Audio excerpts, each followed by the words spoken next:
सिंह आसनसोल से चुनाव लड़ने वाले थे, उनका नाम भी कल डिक्लेयर हुआ था, लेकिन अब जिस तरह के वो गाने गाते हैं महिलाओं के विरोध में, अभद्र जिस तरह के उनके गाने होते हैं, तो उन्होंने नाम अपना वापस ले लिया है, कारण कुछ और बताया है। और टीएमसी कह रहे हैं कि ऐसा एक कैंडिडेट जो महिलाओं का सम्मान नहीं करता, जो महिलाओं भोजपुरी में, क्योंकि उनका पूर्वांचल में काफ़ी अच्छा व्यक्तित्व है, तो ऐसे व्यक्ति को चुनावी मैदान में उतारना आप कैसे समझ रहे हैं इसे?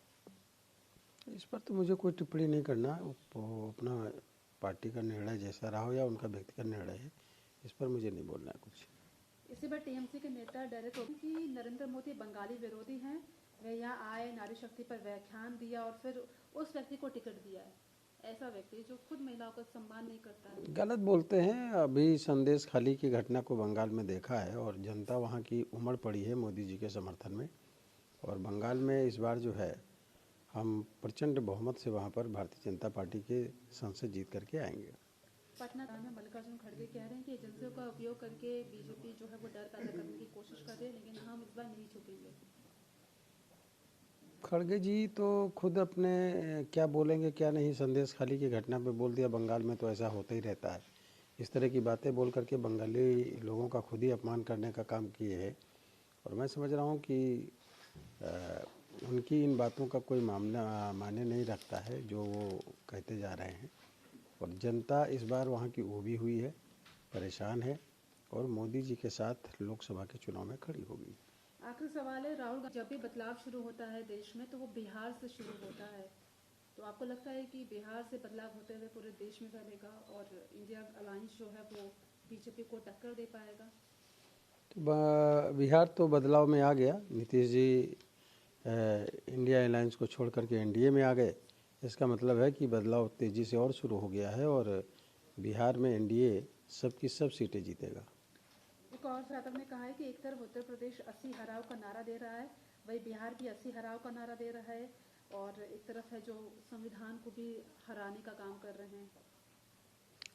देखिए, सब लोग गलत बयानी करते हैं। ये इनको मालूम नहीं कि क्या बोलना चाहिए क्या नहीं बोलना चाहिए। इस राष्ट्र के निर्माण के लिए, देश के निर्माण के लिए, विकसित भारत, आत्मनिर्भर भारत बनाने के लिए मोदी जी को उत्तर प्रदेश से 80 की 80 सीटें जनता जिता करके भेजेगी। और जनता के मन में भी ऐसा है, जनता के अंदर एक उमंग है मोदी जी को तीसरी बार सरकार बनाने के लिए। और सबको मालूम है कि मोदी जी रहेंगे तो कोई प्रॉब्लम नहीं होगी, कोई परेशानी नहीं होगी, कोई भूखा नहीं रहेगा, सभी को इलाज भी मिलेगा, ज़रूरत की चीज़ें जो मानवीय आधार पे वो सबको उपलब्ध मिलेंगी। इसलिए चाहे वो किसान हो या मजदूर हो, व्यापारी हो या नौजवान हो या गरीब हो या महिलाएं हो, सभी के सभी लोग बड़े पैमाने पे इस चुनाव में मोदी जी के साथ खड़े हैं। आप ये बता सकते हैं कि मिनिस्टर ऑफ काउंसिल में क्या स्पेसिफिक किसी चीज़ों पर भी डिस्कशन हुआ, जिनके साथ कहा जा रहा था कि सीए पर भी कोई डिस्कशन हो रहा है अंदर? नहीं, कोई इस तरह की बात नहीं है, कोई डिस्कशन इस इशू पे नहीं हुआ।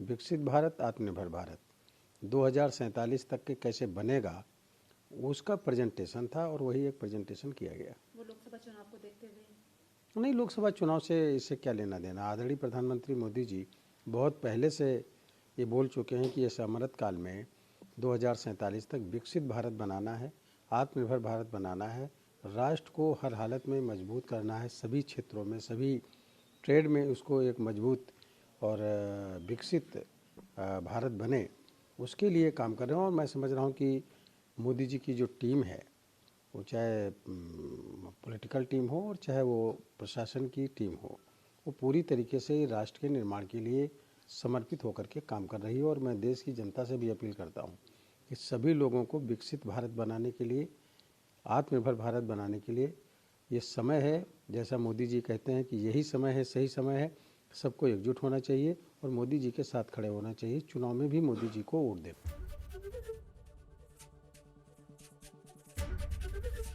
एबीपी गंगा, खबर आपकी, जुबान आपकी।